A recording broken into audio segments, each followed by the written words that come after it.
Қайырлы күн достар, сіздермен бірге қарапайым және дәмді каналы. Бүгін өте дәмді балық пен көкөністен тез дайындалатын сорпа жасаймыз. Және көкшептерді көбірек қосыңыз. Өте қарапайым дайындалады. Картобымыз бен сәбізді кішкене кубик етіп тураймыз.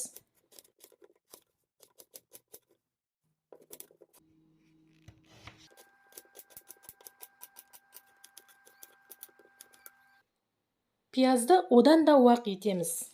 Алдымен сәбізді, содан кейін пиязды, содан кейін картопты қуырамыз. Дәмдеуіштерді қосамыз. 5 минуттай тағы қуырамыз. Су құйып, қайнатамыз. Брокколи саламыз. Томат пастасын, сүзбелі ірімшік салып, жақсылап араластырамыз. Сонан соң балығымызды саламыз. Мен сазан алдым. Қызыл балық болса, бұдан да дәмді шығады. Піскен кезде отын өшіреміз. Көк шөптерді молынан салыңыз. Мен кептірілген шөптер қостым. Дайын сорпаны холодильникке салып, екінші күні ішсеңіз, сорпа бұдан да дәмді болады. Осы рецепт бойынша дайындап көріңіздер.